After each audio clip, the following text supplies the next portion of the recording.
Même le pass sanitaire. On vous a vu cet été sonner une révolte contre le pass, la vaccination. Vous devez vous réjouir finalement du vote cette nuit du Sénat qui a refusé de l'étendre jusqu'en juillet pour le limiter jusqu'en février, non ? Contre l'obligation vaccinale. Moi, je laisse le choix. Évidemment, je suis pour la liberté vaccinale. Ouais. Non, je me réjouis pas. Je peux pas me réjouir, si vous voulez, que le Sénat valide sur le principe le pass sanitaire, parce que c'est ce qu'il a fait, mais décide d'une autre date butoir, 28 février, que celle du gouvernement, 31 juillet, parce qu'on sait depuis le début, de toute façon, que ces délais ne sont jamais respectés. Ouais. Ce sont des jeux de dupes. À chaque fois, on nous annonce une date, à chaque fois, la date est prolongée. Et donc, moi, j'aurais aimé que les sénateurs, on a fait une manif devant le Sénat d'ailleurs il y a 2 jours, aient un peu de courage pour une fois et envoient balader ce dispositif à la fois inutile et profondément scandaleux du point de vue des principes. Vous dites, mais tout le monde ne dit pas ça. Il y en a qui disent que ça permet de limiter en fait, en tout cas, l'épidémie avec la vaccination. D'un autre côté, de ne pas mélanger en fait les personnes qui pourraient être contaminantes, non ? Je dis à ces gens-là, allez voir ce qui se passe en Suède, il n'y a pas de pass, c'est au plus bas. Allez voir en Espagne, c'est très bas, il n'y a pas de pass. Allez voir en Floride où le pass est même interdit, illégal, etc. Il n'y a pas de pass. Donc, et pourtant c'est très bas. Donc je veux dire, tout ça, non, c'est du non-sens, c'est de la pseudo-science. Ça, si vous voulez, c'est faux. C'est pas que de la pseudo-science. C'est totalement faux parce que les vaccinés peuvent contaminer. Oui. Même ça, c'est vrai, bien sûr. La Cour suprême constitutionnelle espagnole a validé l'interdiction des passes sur ce motif-là, en disant de toute façon c'est une passoire sanitaire, c'est pas un pass sanitaire. Puis je suis désolé, vous avez dit vous-même, c'est vrai ce que vous avez dit d'ailleurs, pour pas mélanger les gens. Alors c'est ça la nouvelle société. C'est ça la nouvelle société covidiste, macroniste, c'est-à-dire qu'on ne mélange pas les gens. Il y a les torchons non vaccinés, les serviettes vaccinées. Oh là, comment vous y allez ? C'est ça. C'est ça. C'est exactement ça. Il y a des sous-citoyens, et il y a des citoyens qui ont le droit, eux, par exemple, à l'Élysée, de participer aux fêtes sans masque, alors que les domestiques qui font le service, eux, sont masqués. Ou Brigitte Macron, quand elle va voir les lycéennes, n'est pas masquée, mais les lycéennes, elles, sont masquées. Bon, vous n'êtes pas société vacciné, de caste. Vous n'êtes pas vacciné. Non, donc vous ne pouvez plus aller faire certaines choses au restaurant, etc., dans des magasins. Je suis devenu un sous-citoyen. Voilà, mais je l'assume. Je le prends sur mes épaules. Je suis comme des millions de Français qui sont d'ailleurs dans le boycott, un sous-citoyen qui ne va plus au cinéma, au restaurant, dans les trains, etc., etc. Et je me débrouille autrement. Des millions de Français, mais vous avez vu, ça a changé quand même un petit peu. Il y a eu plus de gens qui sont allés se faire vacciner. Comment vous l'expliquez, ça, finalement ? Avec un pistolet sur la tempe. Vous trouvez que ça reste un acte, parce que normalement c'est un acte médical, la vaccination. Quand on dit à un gamin, tu peux plus aller dans un club de foot ou jouer avec tes copains ou faire une activité extrascolaire si t'es pas vacciné, enfin c'est pas monstrueux ça. Et c'est pas très éloigné de l'éthique médicale, du serment d'Hippocrate. Quand on dit à des gens, des infirmières, moi j'appelle Monsieur Véran à venir aux manifestations du samedi, encore demain, pour discuter avec les vrais gens, de sortir un petit peu de ses palais dorés. Et il verra les gens qui sont suspendus, qu'il a mis à la porte lui-même à la rue, les pompiers, les infirmières, des gendarmes, des militaires, des médecins de campagne, qui discutent avec ces gens-là, qui ont 20 ans. Et après, il vient pleurnicher parce qu'il manque du personnel à l'hôpital. Et il se dit, on va lancer une étude pour comprendre pourquoi il manque du personnel à l'hôpital, alors qu'il vient d'en mettre dehors 15 000. Enfin, on se moque de qui, là ? Mais Florian Philippot, il peut vous inviter également dans les hôpitaux et voir quelle était la situation et quelle est la situation aujourd'hui sur un plan sanitaire. Non, mais sur un plan sanitaire. Je ne parle pas en fait des lits, là. D'abord, je ne pourrais même pas rentrer dans l'hôpital parce que je n'ai pas de passe sanitaire. Bah oui, c'est vrai. Je n'ai pas le droit d'aller à l'hôpital. Vous reconnaissez quand même que la situation s'est améliorée. Ah non, la situation s'est profondément dégradée. Non, mais au niveau il a fermé un nombre considérable de lits. Non, au niveau du Covid, Florian. Oui, mais c'est pas lié. C'est lié à la vaccination ou ça s'était amélioré bien mieux d'ailleurs. Avec la vaccination. Pas forcément, puisqu'en juillet-août 2020, c'était tombé encore plus bas que cette année, alors qu'il n'y avait pas de vaccin. Oui, et vous avez vu que c'est reparti après. Oui, tout à fait. Là, comme là, c'est en train de repartir manifestement. Comme au Royaume-Uni, c'est reparti à 2 mois, et comme le Royaume-Uni depuis le début a 2 mois d'avance sur nous. Donc probablement que ça va repartir chez nous. Mais alors comment vous faites face ? Donc Monsieur Véran, quand il dit il pleut, il dit c'est grâce à, il dit c'est parce que j'ai pas de passe sanitaire, et quand il y a du soleil, il dit c'est parce qu'il y a mon passe sanitaire. Alors que ça le dépasse largement. Oui. Alors Florian Philippot, imaginons justement que ça reparte l'épidémie. Donc vous êtes contre la vaccination et le passe sanitaire. Non, je suis contre l'obligation vaccinale. Les gens, s'ils veulent se faire vacciner, ils sont vaccinés, il n'y a pas de souci. Ça, vous êtes plutôt favorable pour ça, quoi. Tout à fait, je suis tout à fait pour la liberté. Qu'ils peuvent quand même se faire vacciner pour se protéger. Évidemment. Parce que ça protège quand même un peu ou pas, la vaccination. C'est un équilibre personnel, c'est la balance bénéfice-risque. C'est pas personnel, c'est aussi collectif. collectif, quoi. Non, moi je suis très raoultien là-dessus. Je pense qu'il a raison. Il faut remettre de la raison et de l'acte médical dans la vaccination. Chacun doit regarder personnellement. Pour les jeunes en particulier, vu les effets secondaires dont personne ne veut parler et dont d'ailleurs on ne pourra pas parler parce que sinon vous serez censuré sur YouTube immédiatement. Donc on n'en parlera pas. Voilà ce qu'est le niveau politique aujourd'hui dans notre pays et à cause des GAFAM. Eh bien pour les jeunes, non. Pour les plus anciens, ils doivent regarder avec leur médecin, leur balance bénéfice-risque, leurs facteurs de risque, etc. Moi je veux refaire de la médecine. Je vais vous dire sur le Covid, à un moment, il faut tout arrêter, toutes les restrictions, tous les passes, il faut le supprimer, le masque obligatoire, l'obligation vaccinale, réintégrer les personnels qui ont été... Pas de masque obligatoire non plus. Non, les gens s'ils veulent, ils mettent un masque, s'ils se sentent protégés, mais pas d'obligation. Comme en Suède, il n'y en a jamais eu.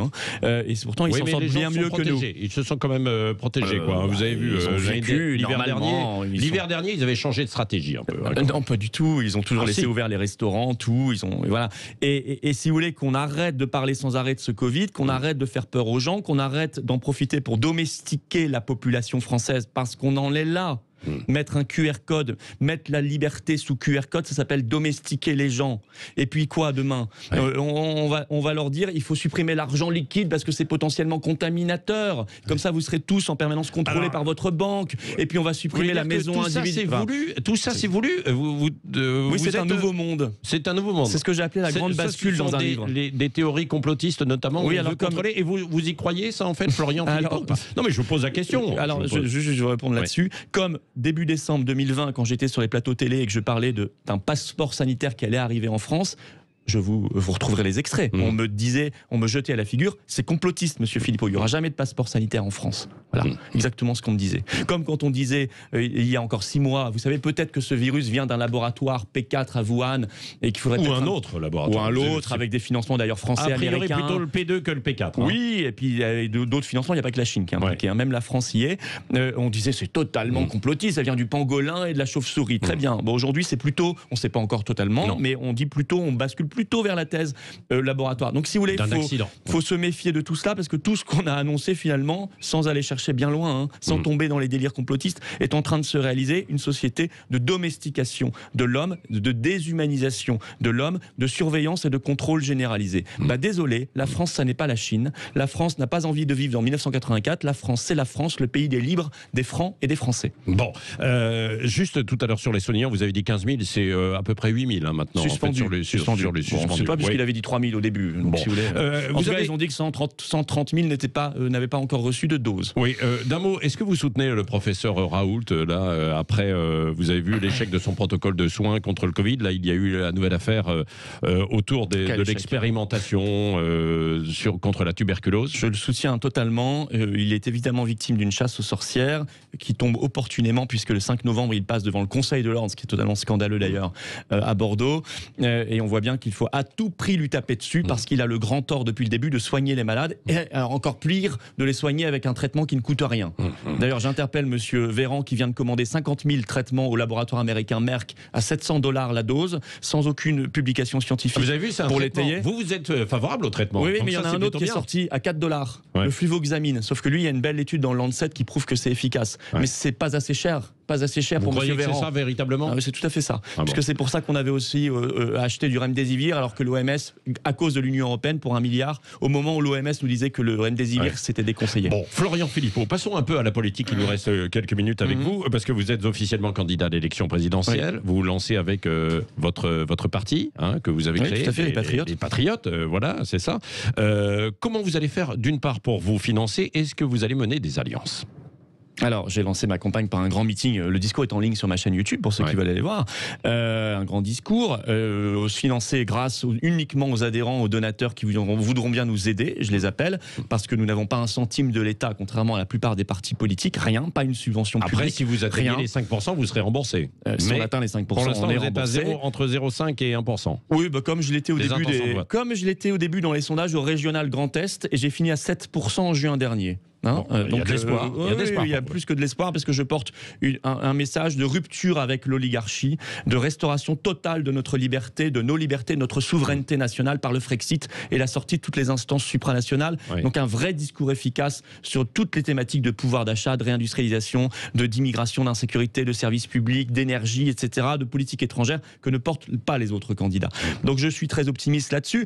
Et est-ce qu'on fera des alliances Dupont-Aignan, par exemple? si vous voulez, moi je veux que les souverainistes, au sens large, parce que bon, pour moi être souverainiste c'est être pour le Frexit, hein, sinon c'est pas vraiment souverainiste, mais bon, allez on va dire au sens large, ceux qui se sentent souverainistes, je veux qu'on ait, moi vous verrez dans mon discours, j'en ai attaqué aucun, je ne les attaque pas, je déroule mon projet pour la France et le seul que j'attaque c'est Macron parce que c'est lui et sa clique qui sont au pouvoir. Voilà. Et donc je veux qu'on se voit en bonne intelligence entre candidats souverainistes entre guillemets pour tirer dans la même direction et ne pas nous tirer dans les pattes. Voilà ce que je demande. Arnaud Montebourg par exemple, pourquoi pas? Vous l'avez vu déjà ? Même s'il a dit on fera pas le Frexit, etc. Bah, tout ça est idiot. Comment il changera les choses? Monsieur Montebourg nous dit le Made in France, il peut pas faire le Made in France. Je le regrette vivement. C'est compliqué, vous le savez, de sortir en fait de l'euro aujourd'hui quand même. Il est infiniment plus compliqué de changer l'Europe de l'intérieur comme ils le promettent tous depuis 40 ans. Comment on sait que c'est compliqué? C'est que ça ne s'est jamais réalisé dans aucun pays de l'Union européenne. Que de quitter l'Union européenne, puisque là on a un pays qui l'a fait, le Royaume-Uni, et ça se passe très bien. Pas aussi bien que ça, parce qu'ils ont quand même des difficultés sur place à trouver en fait de la main d'œuvre, sur le ravitaillement. Et puis là, il y a la bataille en fait de la pêche. Vous avez vu avec les Français. Ravitaillement, notamment. Nous avons les mêmes problèmes et c'est mondial. Et sur les salaires, leur salaire minimum vient d'augmenter de 6,6%. Leur salaire augmente de 9%. On aimerait bien avoir ça en France. Oui, et en revanche, il y a le conflit de la pêche quand même. Oui, tout à fait. Oui. Et Londres qui convoque l'ambassadrice de France. Vous croyez qu'on est à l'aube de justement de représailles entre Français et Anglais? Je pense qu'on est à l'aube de se faire complètement manger. Pourquoi? Parce qu'on a laissé l'Union européenne négocier pour nous sur la pêche. Or, ça intéresse qui? La France. En face, on a une puissance souveraine qui a négocié pour ses pêcheurs. Donc, ils ont gagné les négociations. Puisque vous pensez que c'est la Pologne ou l'Allemagne dans les négociations qui vont défendre les pêcheurs français. Ils n'en ont rien à faire des pêcheurs français. Donc, en fait, quand on laisse le pouvoir à l'Union européenne de nous défendre et de nous représenter, comme dans le commerce d'ailleurs, elle nous représente mal. Résultat, on se retrouve dans la situation où finalement, on n'a pas pensé aux petits pêcheurs français qui sont négligés par l'Union européenne, alors que le Royaume-Uni en face défend ses pêcheurs. Ils ont raison. Est-ce que vous reconnaissez à Emmanuel Macron qu'il défend quand même le bout de gras, si je puis dire? Parce que avec Joe Biden, là, ils vont se rencontrer. Enfin, vous savez qu'il y a eu en fait ce conflit sur cette commande, des sous-marins, avec les Anglais également, avec les Russes, il avait tapé du poing sur la table, avec les Turcs aussi. Finalement, il défend la France, Macron. C'est de l'esbrouf permanente. C'est de l'esbrouf. Oui, c'est l'esbrouf d'un personnage qui n'a plus l'once d'un pouvoir, d'ailleurs, et qui de toute façon est totalement d'accord pour transférer ce pouvoir d'un côté à l'OTAN, de l'autre côté à l'Union européenne, de l'autre côté à l'euro, etc. Donc c'est que de l'esbrouf. Regardez sur les sous-marins australiens, on s'est fait complètement manger, et sur place, qui nous a fait de la mauvaise pub depuis 5 ans qu'on avait signé ce contrat historique? Qui nous a savonné la planche? Personne ne le dit. C'est l'Allemagne. C'est le concurrent direct de Naval Group qui nous a fait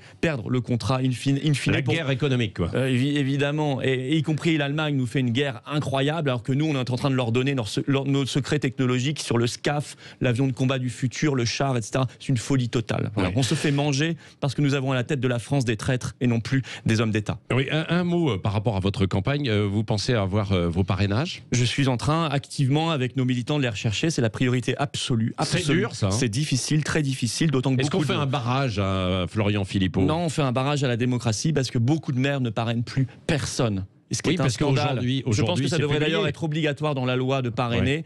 Et les maires ont intérêt à parrainer ma candidature parce que je suis un défenseur des petites communes, des services publics de proximité, du statut du maire, je l'ai dit dans mon discours, alors que la commune est ravagée par l'intercommunalité, par les logiques supranationales aussi. Oui. Florian Philippot, on assiste à une forme de match en ce moment entre Zemmour et Marine Le Pen. Marine Le Pen, votre ancienne compagne, entre guillemets, si je puis dire. Compagne, oui, dans la vie, voilà, c'est ça, vie politique. Bon, est-ce que vous pensez que le phénomène Zemmour va continuer? J'en sais rien.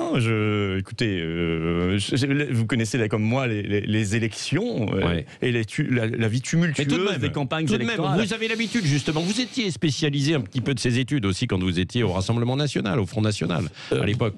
Écoutez, moi, je ne sais pas. J'ai décidé, je ne serai jamais un commentateur des autres candidatures. Donc moi, je mène ma campagne, ma barque, mes propositions, mon projet.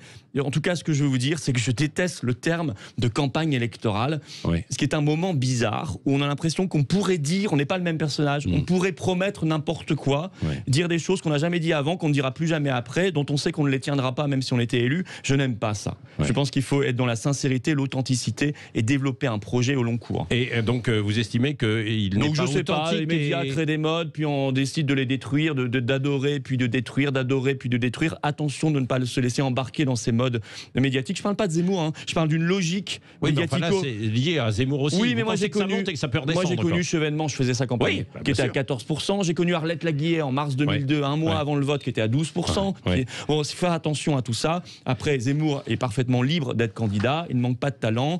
Il ira jusqu'au bout, selon vous? Je pense qu'il ira jusqu'au bout. Voilà, je pense que Marine Le Pen est terriblement affaiblie par son débat. Zemmour va tuer Marine Le Pen? Je n'en sais rien. De toute façon, je ne sais pas. Vous l'espérez? Moi, je pense que le RN a fait son temps. Vous avez une revanche à prendre. Non, je n'ai pas de revanche. Je suis animé par aucun esprit de revanche. Je suis animé par un esprit de libération de mon pays. Voilà, c'est tout. Vous savez, mon slogan pour cette campagne, c'est libérons la France. Libérons-la de toutes les forces oligarchiques. Libérons-la de l'Union européenne. Libérons-la du covidisme. Libérons-la de ces fous qui la dirigent. Bon, merci Florian Philippon.